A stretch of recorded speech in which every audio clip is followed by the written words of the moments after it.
ಧರ್ಮಧರ್ಮಿ.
ತಾವು ಬಂದು ನಿಂತವರ ದೇವ ದಿವ್ಯ ಪ್ರಭಾವ.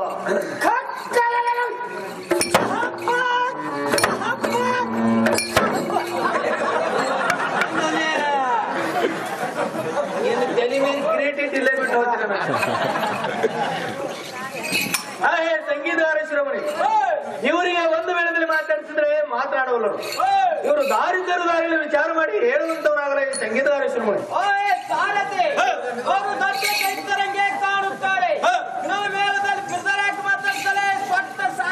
ಬಟ್ಟಾಳೆಂಬು ಪಟ್ಟಣದ ಪಟ್ಟಾವಳಿ ಶೆಟ್ಟಿ ಸೌಕಾರ ಮಗನ ಮಟ್ಟಿ ಮಿಣಿ ದನಾಕರ ಎಂಬು ಕಟಾಟೋಪದಿಂದ ಸಂಸಾರವನ್ನು ಮಾಡಿದರೆ ಪಟ್ಟಿಗೆ ತುತ್ತನ್ನ ಕಡಿಮೆ ಬಿದ್ದಿದ್ದೆಂದು ಪುಟಾಣಿ ಮೇಲೆ ನೌಕರಿ ಮಾಡುವಂತ ಪಟಾಣ ಸಾರಥಿ ಇರುವೆನು. ತಾವು ದಾರು ತಮ್ಮ ನಾಮಕರಣಿಯನ್ನು ಪುಂಡ ಹೊಡಿ ಹೋಗಲಿ ಹೆಂಡವರಿಗೆ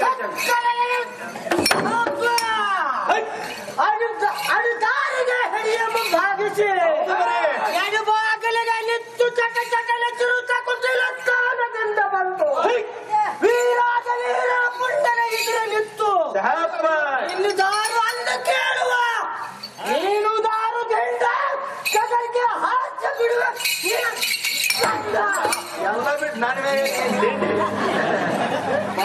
ಬಸ್ತಾನೆ ಅದು ನಮಗಾದರೆ ಜಾಣ ಸಾರಥಿ ಇರುವೆನು. ತಾವು ದಾರು ತಮ್ಮ ನಾಮಕರಣಿಯನ್ನು ಧೀರ ಮಾತಿನಲ್ಲಿ ಸುರ ನನ್ನ ಮಾತಿತ್ವವನ್ನು ಕೇಳು ಸ್ವಲ್ಪ ಧೈರ್ಯವನ್ನು ತಾಳು. ತಾಳ್ತೇವೆ ಬುದ್ಧಿ.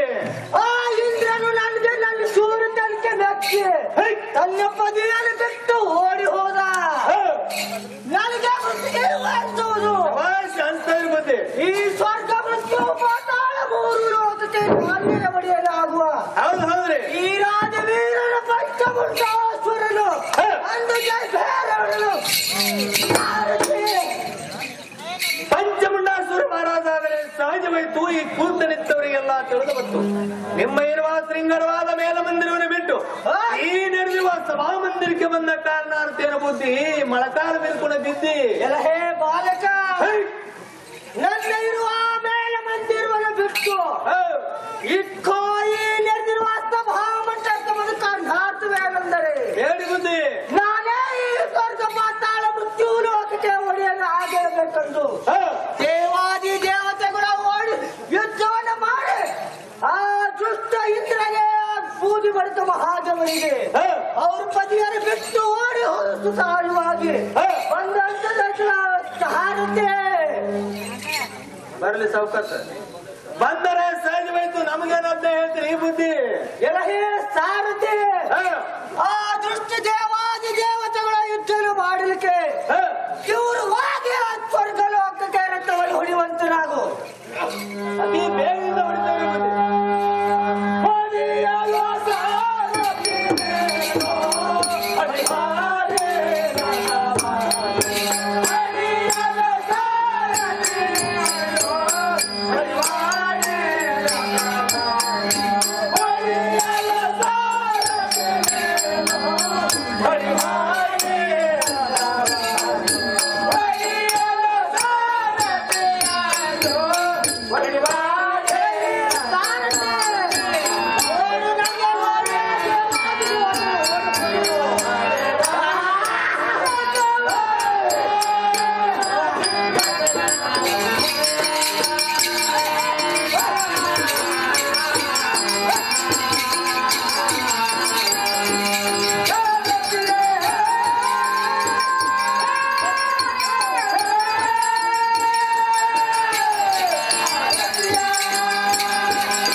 ನೋಡು ನೋಡು ಸಾರಥಿ, ಈ ಸ್ವರ್ಗ ಲೋಕದಲ್ಲಿ ಎಲ್ಲ ದೇವಾದಿ ದೇವತೆಗಳು ನಂಗೆ ನೋಡಿ ಓಡಿ ಹೋದರು. ಹೋಗ್ತಾರೆ ನೀವು ಬಂದದ ಕಾಲ ಸನಿ ಬಂದ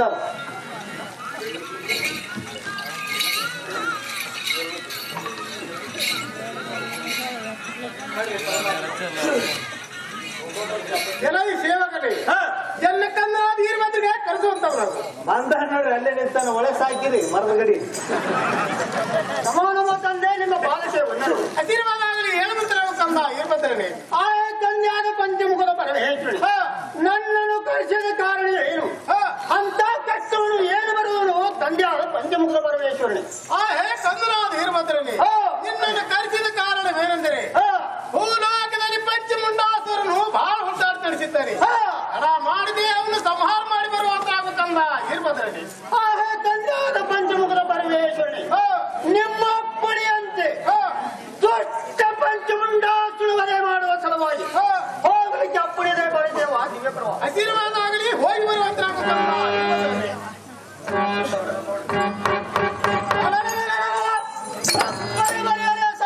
ರಾಜೇಂದ್ರ ಭೂಪತಿ, ದುಷ್ಟ ಪಂಚಮುಂಡಾಸುರ ದಾವನಿರೋನು ಅದೇ ಬೇಗದಿಂದ ತೋರಿಸುವಂತ ಅಲ್ಲೇ ಬಂದಾಗ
ಕೊಟ್ಟು ಬಿಡಬೇಡ ಸಾಲ. ಶಿವನ ಭಕ್ತವನ್ನು ಮಾಡುವ ಎಲ್ಲ ಭಕ್ತರು ನೀವು ಶಾಸಕರು. ನೀನು ಈ ಭೂಲೋಕಕ್ಕೆ ಒಡೆಯಲಾಗಬೇಕೆಂದು ನಿನಗೆ ಎಷ್ಟು ಗರ್ವ ಅಹಂಕಾರ ಇರಬೇಕು ಪಂಚಮುಂಡಾಸುರನೇ. ಎಲಹೇ ಹೇಗೆ ನೀನು ಯಾರು? ನಿನ್ನ ಮಾತೃತ್ವ ಏನು?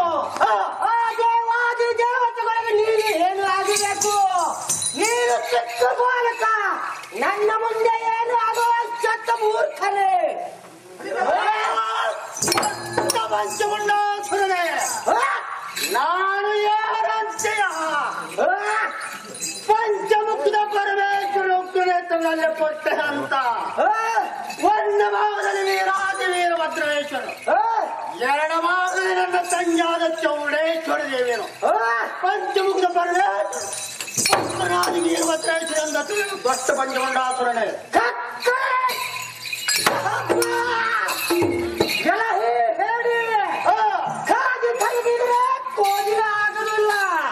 ನೀನು ಆ ಪೂಜೆ ಬಳಿಸಿದ ಮಗನಾದ ವೀರಾದಿ ವೀರಭದ್ರೇಶ್ವರನಾದರೆ ನನ್ನ ಮುಂದೆ ಅಲ್ಲಿಂದ ಏನು ಒಳ್ಳೆಯವದಿಲ್ಲ. ಪಂಚಮುಂಡಾಸುರನೇ, ನೀನು ಎಷ್ಟು ನಗತ್ರಿಯಾನಗೋ ನಿನ್ನ ಗರ್ದನ ಕಾಳವನ್ನು ನನ್ನ ಕೈಯಲ್ಲಿ ನೋಡು ಪಂಚಮುಂಡಾಸುರನೇ.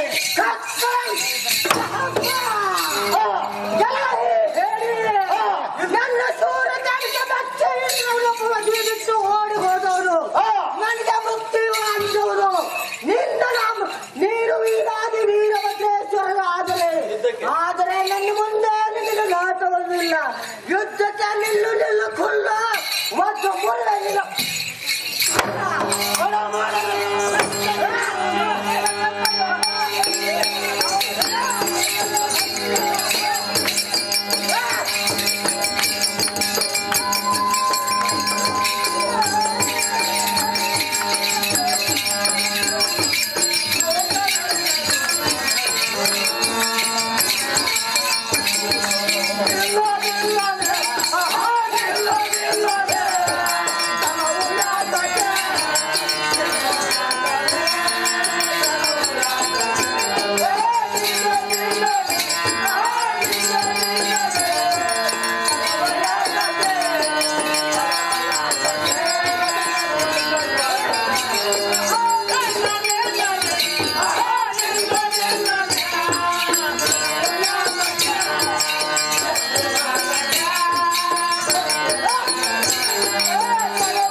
ನನ್ನ ಕಡೆ ಸರ್ವಸ್ವ ತಪ್ಪುವಾಯಿತು. ನಾನು ನಿನಗೆ ಶರಣ ಬಂದಂತೆ ಆಯ್ತು. ದೇವಾದಿ ದೇವರಾದ ವೀರಭದ್ರೇಶ್ವರನೇ. ಆಹೇ ಪಂಚಮುಂಡಾಸುರನೇ, ನಿನ್ನ ಈ ಪ್ರಾರ್ಥವನ್ನು ಕೇಳಿ ನಿನಗೆ ಆ ಭಯವನ್ನು ಪ್ರಾರ್ಥನೆ ಮಾಡಿದ್ರು ಕೇಳುವಂದ್ರ ಈ ಸೂರ್ಯ ಚಂದ್ರರು ತನಕ ನಿನ್ನ ರುಂಡವನ್ನು ತೆಗೆದು ಗುಗ್ಗಳ ಕೊಡವನ್ನು ಮಾಡಿ, ನಿನ್ನ ಎಲವನ್ನು ತೆಗೆದು ಗುಗ್ಗಳಿಗೆ ಚೆಕ್ಕವನ್ನು ಮಾಡಿ, ನಿನ್ನ ಶಿರಗಳನ್ನು ತೆಗೆದು ಗುಗ್ಗಳಿಗೆ ಚೆಂಬಿಯನ್ನು ಮಾಡಿ, ನಿನ್ನ ರಕ್ತವನ್ನು ತೆಗೆದು ಗುಗ್ಗಳಿಗೆ ಎಣ್ಣೆವನ್ನು ಮಾಡಿ, ನಿನ್ನ ತೊಗಲವನ್ನು ತೆಗೆದು ಚೆಂಬೇಳವನ್ನು ಮಾಡಿ, ಈ ಸೂರ್ಯ ಚಂದ್ರರು ತನಕ ವೀರಭದ್ರೇಶ್ವರನ ಮುಂದೆ ಗುಗ್ಗಳ ಕಾರ್ಯಕ್ರಮ ಸದನ ಕಾಲ ನಡೀತಾನೆ ಪಂಚಮುಂಡಾಸುರನೇ. ಆಹೇ ದೇವಾದಿ ದೇವರಾದ ವೀರಾದಿ ವೀರಭದ್ರೇಶ್ವರನೇ, ನಿನ್ನ ಈ ಋಣವನ್ನು ನಾನು ಈ ಸ್ವರ್ಗ ಮೃತ್ಯು ಪಾತಾಳ ಮೂರು ಲೋಕ ಇರುವ ತನಕ ನಿನ್ನ ಈ ಋಣವನ್ನು ನಾನು ಬರುವುದಿಲ್ಲ. ಓಂ ನಮಃ ಶಿವಾಯ.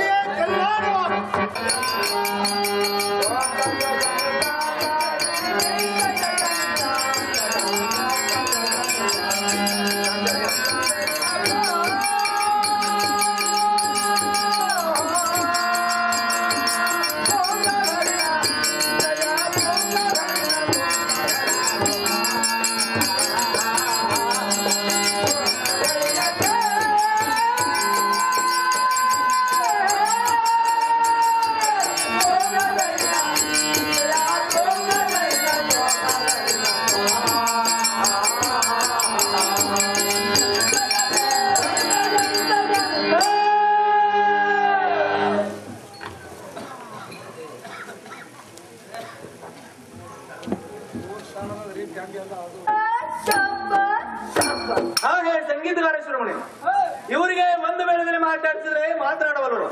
ಇವರು ದಾರಿದ್ದರು ದಾರಿಯಲ್ಲಿ ವಿಚಾರ ಮಾಡಿ ಹೇಳುವಂತವನಾಗಲ್ಲ ಈ ಸಂಗೀತಗಾರ ಶಿರೋಮಣಿ.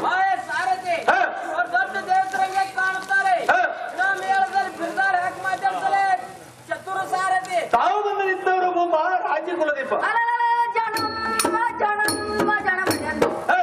ಗಂಗಾರಿ ಹೊಡಿಸುತ್ತ ಬಂದವರಿಗೆ ದಾರಿಯನ್ನು ಕೇಳವ.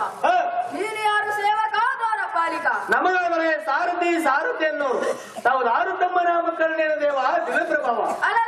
ಬೊಬ್ಬರೆ ಬರೆಯಲೇ ಸಾರಥಿ.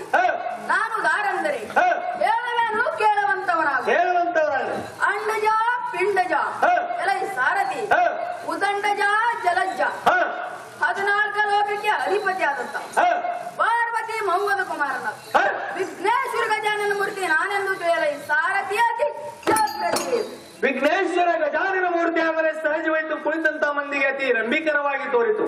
ನಿಮ್ಮ ಇರುವ ಶೃಂಗಾರವಾದ ಮೇಲಮಂದಿರವನ್ನು ಬಿಟ್ಟು ಈ ನೆರೆದಿರುವ ಸಭಾಮಂದಿರಕ್ಕೆ ಬಂದ ಕಾರಣ ಅಂತೇನು ದೇವ ದಿವ್ಯ ಪ್ರಭಾವ. ಬೊಬ್ಬರ ಬರೆಯಲೇ ಸಾರಥಿ ಇನ್ನೊಂದು ಅಲಚನೆಗಳನ್ನು ಕೇಳುವಂತವನಾಗು. ಅದು ಏನಿಲ್ಲ ಚೆನ್ನಾಗಿ ಹೇಳುವಂತ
ನಮ್ಮ ಬಿಂಚೂರ ಗ್ರಾಮದಲ್ಲಿ ಸಣ್ಣ ಸಣ್ಣ ಹುಡುಗರನ್ನು ಕೂಡಿ ಗಿರಿಜ ಕಲ್ಯಾಣಿ ಎಂಬ ಬಯಲಾಟ ಕಲಿತಿದ್ರು.